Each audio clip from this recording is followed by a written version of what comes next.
2004 నుంచి 2014 వరకు నాటి కాంగ్రెస్ పాలన చూసి జూబ్లీ హిల్స్లో మాకు ఓటేయండి అంటుండు. మరి నువ్వు ఆ రోజు ఏ పార్టీలో ఉన్నావు? నాడు తెలుగుదేశం పార్టీలో ఉండి నువ్వేమన్నావు ఆ రోజు? దురదృష్టవశాత్తు పెద్దలు స్వర్గీయ వైఎస్ రాజశేఖర రెడ్డి గారు చనిపోతే పావురాల గుట్టలో పావురమైండ్ అని మాట్లాడింది నువ్వే కదా. మరి నాటి పాలన అంత మంచిగుంటే మరి ఆనాడు వైఎస్ఆర్ గారి మీద ఎందుకు నోరు బారేసుకున్నావు? ఆనాడు నువ్వు నాటి కాంగ్రెస్ ప్రభుత్వం చేపట్టినటువంటి జలయజ్ఞాన్ని ధనయజ్ఞం అని చెప్పి నీ నోటితోనే మాట్లాడినావు కదా. నీది నోరా మోరా? నాడు వైఎస్ రాజశేఖర రెడ్డి గారిని పట్టుకొని క్విడ్ ప్రో కో కింద 1,00,000 కోట్ల రూపాయలు వైఎస్ రాజశేఖర రెడ్డి గారు అవినీతికి పాల్పడాలని మాట్లాడిన మాటలు మరి మర్చిపోయినావా? నీ నోరుని ఏమన్నా ఫినాయిల్తో కడుక్కున్నావా? ఆనాడు అసెంబ్లీలో నేను కూడా ఉన్నా.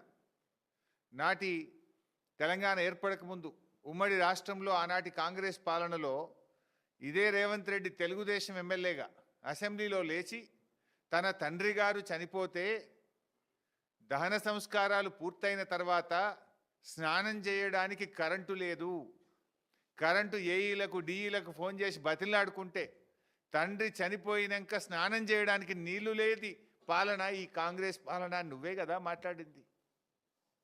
ఈరోజు పోయి నీ ఊళ్ళో అడుగు, ఆ బాయిల కాడ ఆ బోర్ల కాడ 24 గంటల కరెంట్ ఇచ్చింది ఎవడు? కేసీఆర్ ఇచ్చిండు. నాడు నీ ప్రభుత్వంలో నాడు కాంగ్రెస్ పాలనలో 6 గంటల కరెంటు రాలే. పొద్దుందాకా 3 గంటలు, పొద్దుకి 3 గంటల కరెంటు నాటి కిరణ్ కుమార్ రెడ్డి గారి పాలనలో. ఈరోజు ఆ పాలనను నువ్వు క్లెయిమ్ చేసుకుంటున్నావు.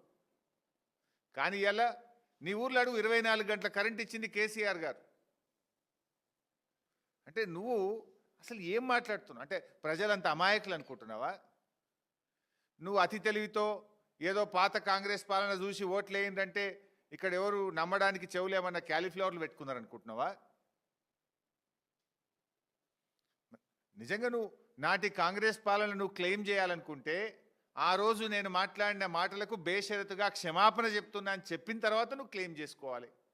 నాడు వైఎస్ గారి పట్ల మాట్లాడినది కానీ, జలయజ్ఞం మీద మాట్లాడింది కానీ, క్విడ్ ప్రోకో గురించి మాట్లాడింది కానీ, నాటి కరెంటు కోతల గురించి మాట్లాడిన మాటలు కానీ, ఇవన్నీ నేను తప్పు మాట్లాడినా తప్పయింది అని చెంపలేసుకొని క్షమాపణ చెప్పి నాటి కాంగ్రెస్ చూసి ఓట్లేయమని నువ్వు క్లెయిమ్ చేసుకో.